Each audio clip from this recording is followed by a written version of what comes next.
Welcome to veranda rise YouTube channel. ഞാൻ മാളവിക. അപ്പോൾ നമ്മൾ CPO റാപ്പിഡ് ഫയർ സീരീസിൻ്റെ ഡേ 1 കഴിഞ്ഞ് ഇപ്പോൾ day 2ലേക്ക് കടന്നിരിക്കുകയാണ്.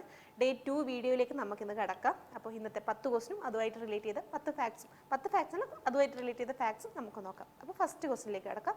The Arya Samaj was founded in dash by Swami Dayananda Saraswati. Swami Dayananda Saraswati Arya Samaj സ്ഥാപിച്ച വർഷം ഏതാണെന്നാണ് ചോദിച്ചത്. അപ്പോൾ ഓപ്ഷൻ നോക്കാം. 1875, 1873, 1885, 1863.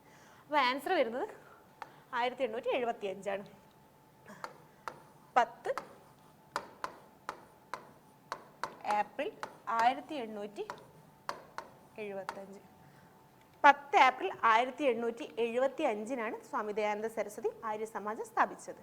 അപ്പോൾ അതുമായിട്ട് കുറച്ച് ഫാക്ട്സ് നോക്കുകയാണെങ്കിൽ, ഈ ആര്യ സമാജം എന്ന് പറയുന്നത് ഒരു നവോത്ഥാന സംഘടനയാണ്. അത് ഹിന്ദു മതത്തിലെ അന്ധവിശ്വാസങ്ങൾക്കും അനാചാരങ്ങൾക്കും എതിരായാണ് പ്രധാനമായും പ്രവർത്തിച്ചു വന്നത്. അതുപോലെ തന്നെ ശൈശവ വിവാഹം, തൊട്ടുകൂടായ്മ, തീണ്ടിക്കൂടായ്മ, ജാതിയിലെ പ്രശ്നങ്ങൾ, ഇതിനെതിരായും അവർ പ്രവർത്തിച്ചു വന്നു. അതുപോലെ അവരുടെ വേറൊരു പ്രോഗ്രാമായിരുന്നു ഗുരുകുല സമ്പ്രദായത്തിന് ഒരു പുതുജീവനം കൊടുക്കുക എന്ന തരത്തിൽ അവർ ദയാനന്ദ ആംഗ്ലോ വേദിക് കോളേജുകൾ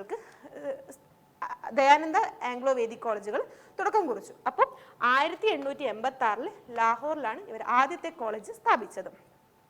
ഇനി സ്വാമി ദയാനന്ദ സരസ്വതിയെ കുറിച്ച് നോക്കുകയാണെങ്കിൽ 1824 ഫെബ്രുവരി 12 ഗുജറാത്തിലെ കത്തിയാവാഡിലാണ് സ്വാമി ദയാനന്ദ സരസ്വതി ജനിച്ചത്. അദ്ദേഹത്തിൻ്റെ ശരിയായ നാമം എന്ന് പറയുന്നത് മൂൽ ശങ്കർ തിവാരി. അദ്ദേഹം പിന്നീട് മഹാഋഷി ദയാനന്ദ എന്നും അറിയപ്പെട്ടു. അതുപോലെ സത്യത്തിന്റെ പ്രകാശം എന്ന അർത്ഥം വരുന്ന സത്യാർത്ഥ പ്രകാശ് അദ്ദേഹത്തിന്റെ ഒരു സംഭാവനയാണ്. ഇത് ഹിന്ദിയിലായിരുന്നു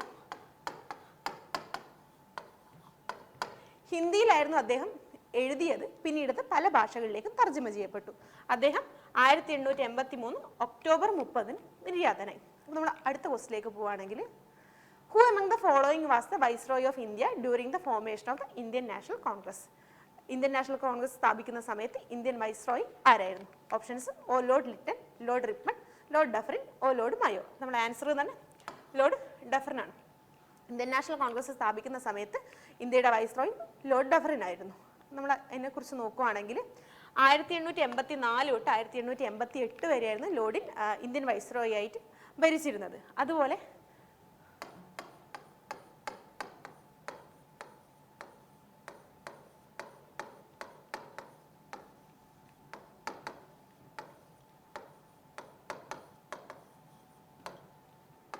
Lord Dufferin Indian National Congress ഉണ്ടാക്കുന്നതിനെ കുറിച്ച് പറഞ്ഞതാണ് മൈക്രോസ്കോപ്പിക് മൈനോരിറ്റി.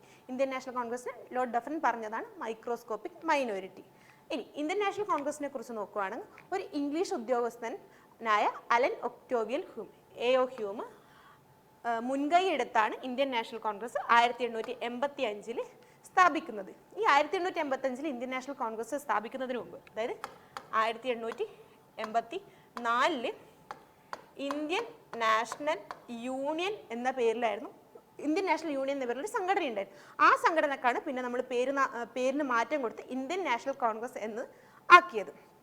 അതുപോലെ ഇതിൻ്റെ ഫസ്റ്റ് മീറ്റിംഗ് വെക്കുന്നത് 1885 ഡിസംബർ 28 പൂനെയിൽ വെക്കാനായിരുന്നു പ്ലാൻ ഇട്ടത്.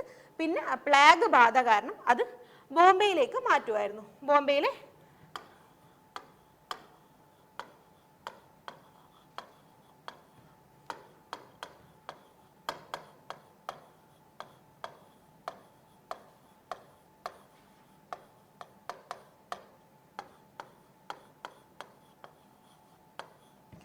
ബോംബെയിലെ ഗോകുൽദാസ് തേജ്പാൽ സാൻസ്കൃത് കോളേജിലാണ് ഈ ഫസ്റ്റ് സെഷൻ ഓഫ് മീറ്റിംഗ് വെച്ചത്.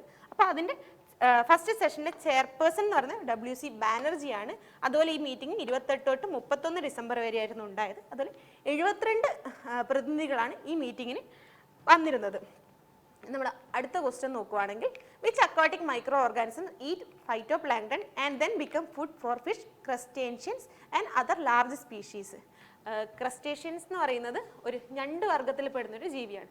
ഇതിൽ ഏത് സൂക്ഷ്മജീവിയാണ് ഫൈറ്റോപ്ലാങ്ക്ടൺ ഭക്ഷിക്കുകയും പിന്നെ അത് ഈ ക്രസ്റ്റേഷ്യൻസ് പോലുള്ള ലാർജ് സ്പീഷീസിന് ഭക്ഷണമാവുകയും ചെയ്തത്? അപ്പോൾ ആൻസർ പറയുന്നത് സൂപ്ലാങ്ക്ടൺ ആണ്.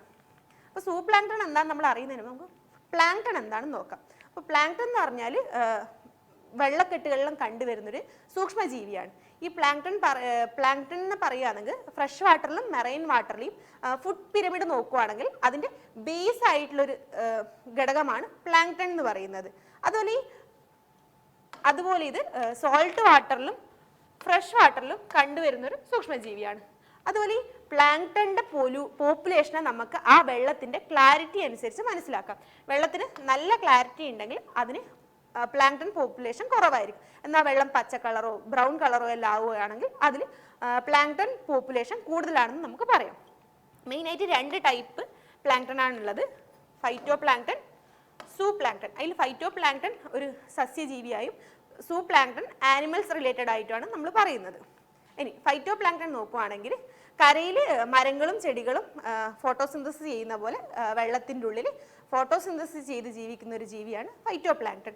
അത് കാർബൺ ഡൈ ഓക്സൈഡിനെ ഡിവൈഡ് ചെയ്ത് ഓക്സിജൻ ആക്കുകയും ആ ഓക്സിജൻ പിന്നീട് അവർ ഫ്യൂവലായിട്ട് യൂസ് ചെയ്യുകയും ചെയ്യുന്നുണ്ട്. അതുപോലെ ഈ ഓക്സിജൻ പ്രൊഡ്യൂസേഴ്സിൽ 50% ഓഫ് ഓക്സിജനും പ്രൊഡ്യൂസ് ചെയ്യുന്നത് ഈ ഫൈറ്റോ പ്ലാങ്ക്ടൺ ആണ്. അതുപോലെ ഈ ഫൈറ്റോ പ്ലാങ്ക്ടൺ ജീവിക്കുന്ന സ്ഥലം എന്ന് പറഞ്ഞാൽ ഇത് കടലിലോ സമുദ്രത്തിലോ ആയിരിക്കും ഉണ്ടാവും. അപ്പം ഇത് വെളിച്ചം നന്നായിട്ട് കിട്ടുന്ന സ്ഥലങ്ങളിലായിരിക്കും ഇത് കണ്ടുവരുന്നുണ്ടാവും. കാരണം അതിന് ഫോട്ടോസിന്തസിസ് ചെയ്യണം. പിന്നെ ഇത് സർവേ ചെയ്യാൻ വേണ്ടിയിട്ട് കാൽഷ്യം, ഫോസ്ഫേറ്റ്, പിന്നെ നൈട്രേറ്റ് ഇതെല്ലാം എൻവയോൺമെന്റിൽ നിന്ന് അവർ വേണ്ടതുപോലെ എടുക്കുന്നുണ്ട്. ഇനി സൂപ്ലാങ്ക്ടൺ നോക്കുകയാണെങ്കിൽ ഇതൊരു ടൈനി അക്വാറ്റിക് മൈക്രോ ഓർഗാനിസമാണ്. അതുപോലെ അത് വെള്ളക്കെട്ടുകളിലായിരിക്കും പൊതുവെ കണ്ടുവരുന്നത്. ഈ സൂപ്ലാങ്ക്ടൺ നോക്കുകയാണെങ്കിൽ അത് 2 തരത്തിലുള്ള കൺസ്യൂമേഴ്സ് ഉണ്ട്. പ്രൈമറി കൺസ്യൂമേഴ്സും ഉണ്ട്, സെക്കൻഡറി കൺസ്യൂമേഴ്സും ഉണ്ട്. ഈ പ്രൈമറി കൺസ്യൂമേഴ്സ് പൊതുവെ ഫ്രീ ഫ്ലോട്ടിംഗ് ആൽഗകളെയും സെക്കൻഡറി കൺസ്യൂമേഴ്സ് ബാക്കിയുള്ള സൂപ്ലാങ്ക്ടണെയും ഭക്ഷിച്ചാണ് ജീവിച്ചു വരുന്നത്. അതുപോലെ ഈ അക്വാറ്റിക് ഹാബിറ്റാറ്റിൽ വരുന്ന ചേഞ്ചസ് ഇതിനെ ഭയങ്കരമായിട്ട് ബാധിക്കാറുമുണ്ട്. അതിൻ്റെ ജീവനെ തന്നെ ബാധിക്കുന്ന ഒരു കാര്യമാണ് അക്വാറ്റിക് ഹാബിറ്റാറ്റിൽ വരുന്ന ചേഞ്ചസ്. ഇനി അടുത്ത ക്വസ്റ്റിലേക്ക് പോവുകയാണെങ്കിൽ what is the good indicator to identify the effect of policies on industrial sector? Industrial സെക്ടറിൽ വരുന്ന എഫക്റ്റ് ഈ താഴെ കാണിച്ചതിൽ ഏതാണ് കൂടുതലായിട്ട് ഇൻഡിക്കേറ്റ് ചെയ്യുന്നത്? Rice in capital formation, rice in share of industry sector in GDP, rice in banking services, rice in imports. നമ്മൾ answer എന്ന് പറഞ്ഞാൽ rice in share of industrial sector in GDP. അപ്പോൾ നമ്മൾ അതിനെക്കുറിച്ച് നോക്കുകയാണെങ്കിൽ നമുക്ക് ഇൻഡിക്കേറ്റർ ആയിട്ട് പൊതുവെ 3 ഇൻഡിക്കേറ്റർ ആയിട്ട് നമുക്ക് എടുക്കാൻ പറ്റുന്നത് GDP, ഇൻഫ്ലേഷൻ, അൺഎംപ്ലോയ്മെന്റ്. ഇത് നമ്മൾ നോക്കുകയാണെങ്കിൽ ഇതിൽ തന്നെ ഈ GDPക്ക് ഒരു മുൻതൂക്കം കൂടുതലാണ്. കാരണം GDPയിൽ വരുന്ന GDP കൂടുകയോ കുറയോ ചെയ്യുകയാണെങ്കിൽ അത് ബാക്കിയുള്ള ഇൻഫ്ലേഷനെയും അൺഎംപ്ലോയ്മെന്റിനെയും കാര്യമായിട്ട് ബാധിക്കുന്നുണ്ട്. ഇനി GDP എന്താണെന്ന് നോക്കുകയാണെങ്കിൽ ഒരു പർട്ടിക്കുലർ ഇയറിൽ ഒരു കൺട്രിയിൽ വരുന്ന ഗുഡ്സിൻ്റെയും സർവീസസിൻ്റെയും മാർക്കറ്റ് വാല്യൂ ആണ് GDP കൊണ്ട് ഉദ്ദേശിക്കുന്നത്. അതുപോലെ 2023 ആകുമ്പോഴേക്ക് ലാർജസ്റ്റ് വേൾഡ് എക്കണോമി തന്നെ UK-നെ കടത്തിവിട്ട് 5ാം സ്ഥാനത്തേക്ക് ഇന്ത്യ വന്നിട്ടുണ്ട്. ഇനി ഇൻഫ്ലേഷൻ എന്താണെന്ന് നോക്കുകയാണെങ്കിൽ ഇതുപോലെ തന്നെ ഒരു പീരീഡിൽ ഒരു മാർക്കറ്റിൽ വരുന്ന ഗുഡ്സ് ആൻഡ് സർവീസിൻ്റെ പൈസ കൂടുന്നതിനെയാണ് ഇൻഫ്ലേഷൻ എന്നുകൊണ്ട് ഉദ്ദേശിക്കുന്നത്. ഇൻഫ്ലേഷൻ എന്ന് പറഞ്ഞാൽ നാണയപ്പെരുപ്പം. ഇനി അടുത്ത ക്വസ്റ്റ്യൻ നോക്കുകയാണെങ്കിൽ which of the following region have long cold winters with high wind and average temperatures below freezing for 6 to 10 months of the year? അപ്പോൾ നമ്മൾ ആൻസർ നോക്കുകയാണെങ്കിൽ Mediterranean region, southern Australian region, tundra region, tropical region. നമ്മൾ answer tundra region ആണ്. നമ്മൾ option നോക്കിയാൽ തന്നെ അറിയാം ഈ മെഡിറ്ററേനിയൻ റീജിയൻ ആയിക്കോട്ടെ ട്രോപ്പിക്കൽ റീജിയൻ ആയിരിക്കും ഇത് ഹോട്ട് കൂടുതൽ ഉള്ള ഏരിയ ആണ്. സൗത്തേൺ ഓസ്ട്രേലിയൻ റീജിയനേക്കാൾ തണുപ്പ് ഇവിടെ ആയതുകൊണ്ട് തുന്ദ്ര റീജിയൻ ആണ് നമ്മൾ ആൻസർ വരുന്നത്. ഈ തുന്ദ്ര റീജിയൻ എന്ന് പറഞ്ഞാൽ പോൾസിനോട് അടുത്ത് കിടക്കുന്ന ഒരു റീജിയൻ ആണ്. ഇനി ഇതിനെക്കുറിച്ച് നോക്കുകയാണെങ്കിൽ ഈ തുന്ദ്ര റീജിയൻ എന്ന് പറഞ്ഞാൽ പെർമാഫ്രോസ്റ്റ് ഏരിയയുടെ സൗത്തും എന്നാൽ ട്രീ ലൈൻ ഏരിയയുടെ നോർത്തും ആയിട്ടാണ് ഈ തുന്ദ്ര റീജിയൻ കിടക്കുന്നത്. അത് ഈ പെർമാഫ്രോസ്റ്റ് എന്ന് പറഞ്ഞാൽ 2 അതിലധികമോ വർഷമായിട്ട് 0 ഡിഗ്രി സെൽഷ്യസ് കിടക്കുന്ന ഒരു ഏരിയനെയാണ് പെർമാഫ്രോസ്റ്റ് എന്ന് പറയുന്നത്. അവിടെ മരങ്ങളുടെ വളർച്ച തീരെ കുറവായിരിക്കും. അതുപോലെ മോസസും ലിച്ചൻസും ആയിരിക്കും ഈ ഏരിയയിൽ കൂടുതലായിട്ട് കണ്ടുവരുന്നത്. ഇനി ഈ ഏരിയയിൽ ഡ്രൈ കണ്ടീഷനും വെരി കോൾഡ് ടെമ്പറേച്ചറും ആയിരിക്കും.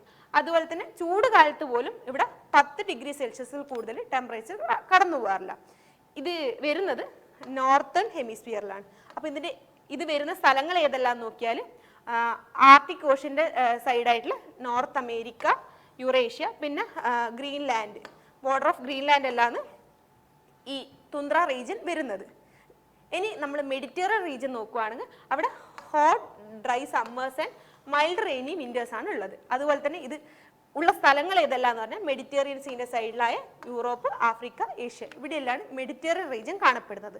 അത് നമ്മൾ ട്രോപ്പിക്കൽ റീജിയൻ നോക്കുകയാണെങ്കിൽ അവിടെ ഹോട്ട് ക്ലൈമറ്റ് ആണ്.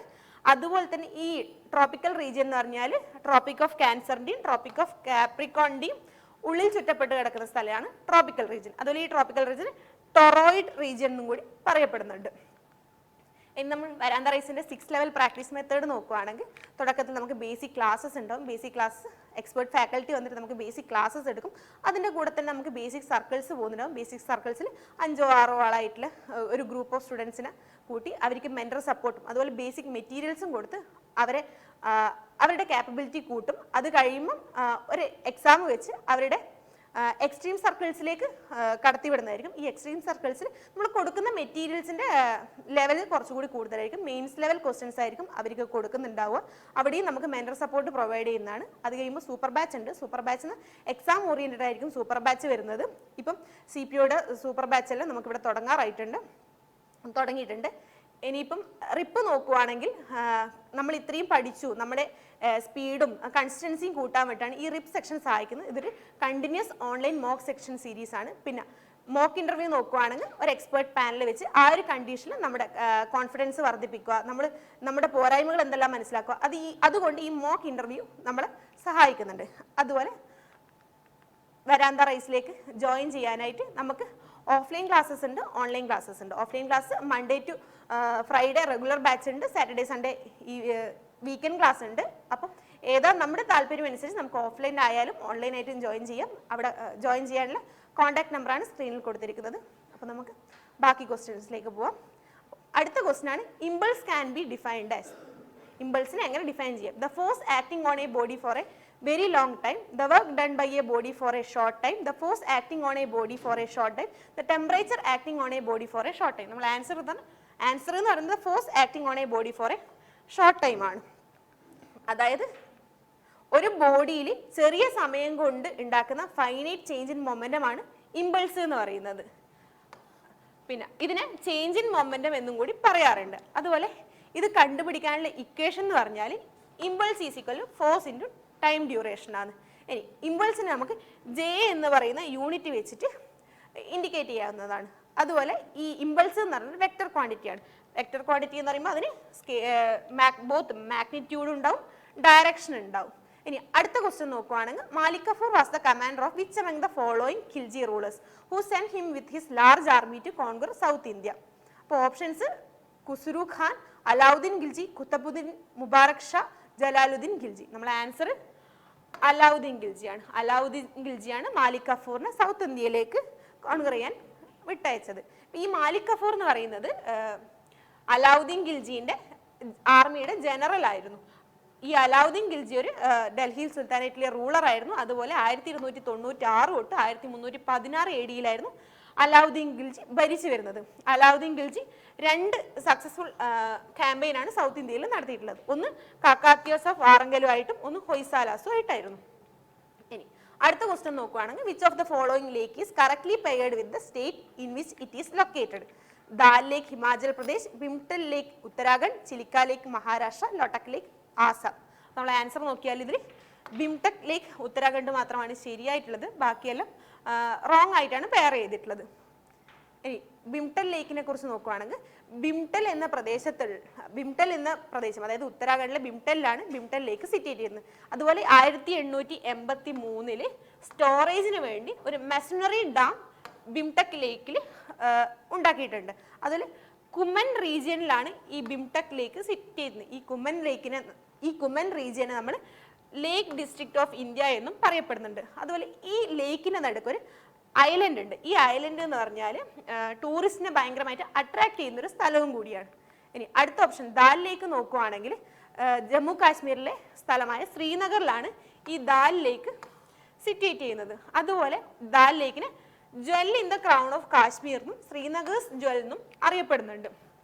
അതുപോലെ ശങ്കരാചാര്യ ഹില്ല് സംബാർവൻ മൗണ്ടെയിൻ വാലിയിലെ ശങ്കരാചാര്യ ഹില്ലാണ് ഈ ദാൽ ലേക്ക് സിറ്റുവേറ്റ് ചെയ്യുന്നത്. ഇനി അടുത്ത ചിലിക്ക ലേക്ക് നോക്കുവാണെങ്കിൽ ഇന്ത്യയിലെ ഏറ്റവും വലിയ ഉപ്പ് ജല തടാകമാണ് ചിലിക്ക ലേക്ക് എന്ന് പറയുന്നത്. അത് ഒഡീഷയിലാണ് സിറ്റുവേറ്റ് ചെയ്യുന്നത്. അതുപോലെ ലാർജസ്റ്റ് ഏറ്റവും വലിയ തീരദേശ തടാകമുള്ളതും ഈ ചിലിക്ക ലേക്ക് തന്നെയാണ്. നമ്മൾ പറഞ്ഞു ഇന്ത്യയിലെ ഏറ്റവും വലിയ ഉപ്പുജല തടാകമാണ് ചിലിക്ക ലേക്ക്. എന്നാൽ ലോകത്തിലെ ഏറ്റവും വലിയ ഉപ്പുജല തടാകമാണ് ന്യൂ കാലിഡോണിയൻ ബാരിയർ റീഫ്. ലോകത്തിലെ രണ്ടാമത്തെ വലിയ ഉപ്പുജല തടാകമാണ് ഈ ചിലിക്ക ലേക്ക് വരുന്നത്. ഇനിയിപ്പം ചിലിക്ക ലേക്കിനെ കുറിച്ച് പറയുകയാണെങ്കിൽ അതൊരു യുനെസ്കോ വേൾഡ് ഹെറിറ്റേജ് സൈറ്റ് ആണ്. അതുപോലെ തന്നെ ഇന്ത്യയിലെ തന്നെ ഹയസ്റ്റ് ലേക്കാണ്. അതുപോലെ തന്നെ വരുവാണെങ്കിൽ മൈഗ്രേറ്ററി ബേർഡ്സ് കൂടുതലായിട്ട് വന്നു പോകുന്ന ഒരു സ്ഥലവും കൂടിയാണ് ഈ ചിലിക്ക. ഇനി അടുത്ത ലോട്ടക് ലേക്ക് നോക്കുവാണെങ്കിൽ മണിപ്പൂരിലാണ് ലോട്ടക് ലേക്ക് സിറ്റുവേറ്റ് ചെയ്യുന്നത്. അതുപോലെ തന്നെ നോർത്ത് ഈസ്റ്റിലെ ഏറ്റവും ലാർജസ്റ്റ് ശുദ്ധജല തടാകം കൂടിയാണ് ലോട്ടക് ലേക്ക്. ഈ ലോട്ടക് ലേക്കിൽ കുറേ ഫ്യൂമിഡ്സ് പൊന്തി കിടക്കുന്നുണ്ട്. ഈ ഫ്യൂമിഡ്സ് എന്ന് പറഞ്ഞാൽ ഡീകമ്പോസിഷൻ്റെ ഓരോ ഘട്ടത്തിലുള്ള എല്ലാ മാസവും കൂടി ഒരുമിച്ചുള്ളൊരു ഫോമിലുള്ള സാധനമാണ് ഫ്യൂമിഡ്സ് എന്ന് പറയുന്നത്. ഈ ഫ്യൂമിഡ്സ് ലോട്ടക് ലേക്കിൽ പൊന്തി കിടക്കുന്നുണ്ട്. അതുപോലെ തന്നെ മൊയ്റാങ് എന്ന് പറഞ്ഞ സ്ഥലം, മണിപ്പൂരിലെ മൊയ്റാങ്ങിലാണ് ഈ ലോട്ടക് ലേക്ക് സിറ്റുവേറ്റ് ചെയ്യുന്നത്. ഈ ലോട്ടക് ലേക്കിന് ചുറ്റുപാടുമായി എല്ലാ വർഷവും ഒക്ടോബർ 15 ലോട്ടക് ഡേ സെലിബ്രേറ്റ് ചെയ്ത് പോകുന്നുണ്ട്. ഇനി അടുത്ത ക്വസ്റ്റ്യൻ നോക്കുകയാണെങ്കിൽ Ileana Citaristi is the first classical dancer of foreign origin who was conferred the Padmasri Award in 2006 for her contributions to options നോക്കുകയാണെങ്കിൽ കഥകളി, കഥക്ക്, ഭരതനാട്യം, ഒഡീസി. നമ്മൾ ആൻസർ എന്ന് വരുന്നത് ഒഡീസിയാണ്. ഇലീനിയ സിതാരിസ്തി എന്ന് പറഞ്ഞ ഒരു ഒഡീസി ഡാൻസറാണ്. ഇലീനിയ സിതാരിസ്തി ഒരു ഒഡീസി ഡാൻസർ മാത്രമല്ല, അവരൊരു ഒഡീസിയും ചാഹുവും ഡാൻസറാണ്. അവരുടെ യഥാർത്ഥ ജന്മസ്ഥലം എന്ന് പറഞ്ഞാൽ ഇറ്റലിയാണ്. പക്ഷെ അവരിപ്പം ഭുവനേശ്വറിലാണ് താമസിക്കുന്നത്. അതുപോലെ സിതാരിസ്തി ഒഡീസി പഠിച്ചത് ഗുരു കേളുചരൺ മോഹപത്രയുടെ അണ്ടറിലാണ്. അതുപോലെ അവർ 1994 ഒരു ഡാൻസ് സ്കൂളും ഉണ്ടാക്കിയിട്ടുണ്ടായി. അതുപോലെ അവർ ചാഹു പഠിച്ചെടുത്തത് ഗുരു ഹരിനായകിന്റെ ശിക്ഷണത്തിലാണ്. അവർ ചാഹുവിൽ തന്നെ മായൂർഭഞ്ച് ചാഹുവിലാണ് പഠിച്ചെടുത്തിട്ടുള്ളത്. അതുപോലെ സംഗീത മഹാവിദ്യാലയ ഓഫ് ഭുവനേശ്വർ അവർക്ക് ആചാര്യ ഓഫ് ചാഹു എന്ന് പറയുന്നൊരു പട്ടവും കിട്ടിയിട്ടുണ്ട്. ഭുവനേശ്വറിലെ സംഗീത മഹാവിദ്യാലയത്തിൽ നിന്ന് അവർക്ക് ആചാര്യ ഓഫ് ചാഹു എന്ന് പറയുന്ന പട്ടവും കൂടി കിട്ടിയിട്ടുണ്ട്. ഇനി നമ്മൾ ഇന്നത്തെ ലാസ്റ്റ് ക്വസ്റ്റ്യൻ നോക്കുവാണെങ്കിൽ Tuzuk i Jahangiri was originally written in which of the following languages. Tuzuk i Jahangiri ഇതിൽ ഏത് ഭാഷയിലാണ് ശരിക്കും എഴുതിയിട്ടുള്ളത്? ഓപ്ഷൻസ് നോക്കുവാണെങ്കിൽ പാലി, അറബിക്, പേർഷ്യൻ, സാൻസ്ക്രിത്. നമ്മൾ ആൻസർ പേർഷ്യൻ ആണ്. പേർഷ്യൻ ലാംഗ്വേജിലാണ് തുസൂഖ്-ഇ ജഹാംഗീരി എഴുതിയിട്ടുള്ളത്. തുസൂഖ്-ഇ ജഹാംഗീരി എന്ന് പറയുന്നത് തുസൂഖ്-ഇ ജഹാംഗീരി അല്ലെങ്കിൽ ജഹാംഗീർ നാമ എന്ന് പറയുന്നത് നുറുദ്ദീൻ മുഹമ്മദ് ജഹാംഗീർ, അതായത് ജഹാംഗീറിന്റെ ആത്മകഥയാണ് തുസൂഖ്-ഇ ജഹാംഗീരി ഓർ ജഹാംഗീർ നാമ. ജഹാംഗീറിന്റെ ജീവിച്ചിരുന്ന കാലഘട്ടം എന്ന് പറയുന്നത് 1569 to 1627 വരെയാണ്. ഇദ്ദേഹത്തിന്റെ ഓട്ടോബയോഗ്രഫി പേർഷ്യൻ ലാംഗ്വേജിലാണ് എഴുതിയിട്ടുള്ളത്. അതുപോലെ തന്നെ ഇദ്ദേഹത്തിനൊരു മുൻഗാമി എന്ന കണക്കെ ഇദ്ദേഹത്തിന്റെ മുതുമുത്തച്ഛൻ ബാബർ, അദ്ദേഹത്തിന്റെ ആത്മകഥ ബാബർ നാമിയും എഴുതിയിട്ടുണ്ട്. പിന്നീട് ഈ തുസൂഖ്-ഇ ജഹാംഗീരി പിൻകാലത്തേക്ക് വലിയൊരു മുതൽക്കൂട്ടായി മാറിയിട്ടുണ്ട്. എന്തിനെന്ന് വെച്ചാൽ മുഗൾ എംപയറിലെ ജഹാംഗീറിന്റെ ഭരണത്തിനെ കുറിച്ചും അതുപോലെ തന്നെ ബംഗാളിന്റെ എക്സ്പാൻഷനെ കുറിച്ചെല്ലാം കൂടുതലായിട്ട് അറിയാൻ ഈ തുസൂഖ്-ഇ ജഹാംഗീരി പിന്നീട് വലിയൊരു മുതൽക്കൂട്ടായിട്ടുണ്ട്. അപ്പോൾ നമ്മൾ ഇന്നത്തെ 10 ക്വസ്റ്റ്യൻ നമ്മളിവിടെ നോക്കിയിട്ടുണ്ട്. കഴിഞ്ഞ ദിവസം 10 ക്വസ്റ്റ്യൻ ഡിസ്കസ് ചെയ്തു. അപ്പോൾ ഇതും കൂടി നിങ്ങൾ കണ്ടിന്യൂസ് ആയിട്ട് നോക്കി പോകേണ്ടതാണ്. ഈ 10 ക്വസ്റ്റ്യൻ നിങ്ങൾ മുടക്കാണ്ട് നോക്കുവാണെങ്കിൽ നിങ്ങളുടെ എക്സാമിന് ഇത് കൂടുതൽ സഹായകരമാവുന്നതായിരിക്കും. അപ്പോൾ നിങ്ങൾക്ക് ഇത് സഹായകരമാവുന്നുണ്ടെങ്കിൽ നിങ്ങളുടെ ഫ്രണ്ട്സിനും കൂടി ഇത് ഷെയർ ചെയ്ത് അവരെയും കൂടി സഹായിക്കുക. അപ്പോൾ അടുത്ത വീഡിയോയിലേക്ക് കാണും വരെ താങ്ക് യു.